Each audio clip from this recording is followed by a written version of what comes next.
Hey, how you doing today? Well, I hit a nice pothole the other day, and about 10 minutes later, I noticed this. Down there on the right-hand side by the E, you'll see the tire pressure warning, okay? It's yellow, flashes when it first starts, and it goes to solid. Now, when you come over here, what it says, that's left front, driver's front, 0 pounds, okay? Now, first thing they tell you to do is to check this out. You want to deflate your tire down beyond, I think it's 20 pounds, and then inflate it to what it says on the door.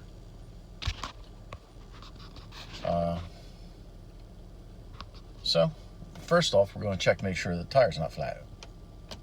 Okay, shut it off. We get out the car, we go over here to the driver's front, and lo and behold, that tire looks pretty good, huh? Yeah, we'll just compare it to the back just so that everybody sees.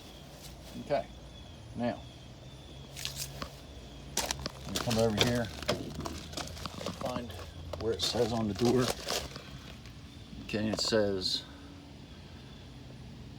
33 cold is what we're looking for, okay? And if anybody's, that's the driver's door and that's the panel. Okay, so now what I'm gonna have to do is I'm gonna come over here. Whew. The old Jeep needs a wash, huh? I usually do it this morning, and there's what's called a Schrader valve in there, and you press that in. It's going to take a while if you do it with your thumb like this, but you can do it. You know, you can, sometimes the end of these works pretty good. Kind of, sort of.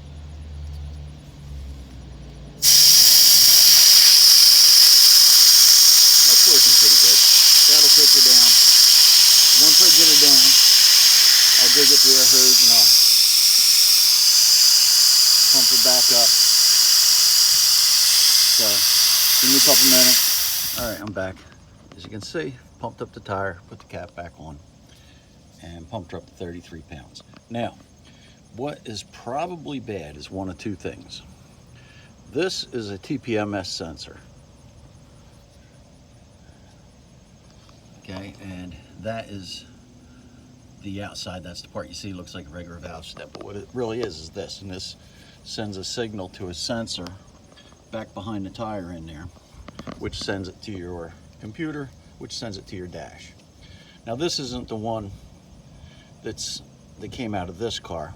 This came out of the Jeep, and the reason we replaced that one is if you can see the top, they break off because they make these pretty cheaply, and they're kind of expensive to get OEM, and then there's problems with matching them. So I have a tool. There's a video on my site here on how to fix these, and I didn't have that tool and that repair kit when this one went bad. Otherwise I would have just replaced it, because to this day the one that I replaced it with doesn't match the computer, but we just keep that one on the spare. But anyways, that's a Tpms sensor. Tire,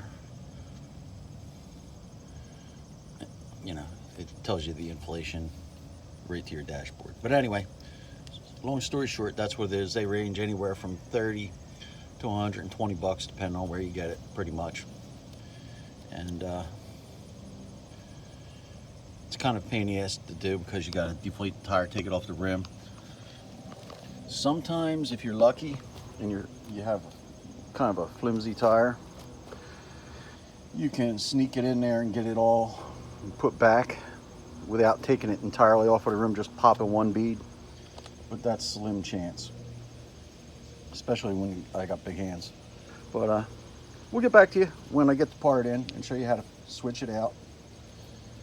Actually, what I ought to do is, my son's coming home from school and he's got the good car scanner, code scanner in his car,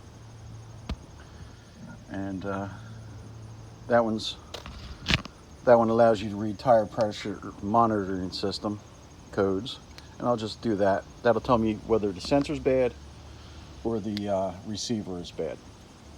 Anyway, stand by for the complete fix.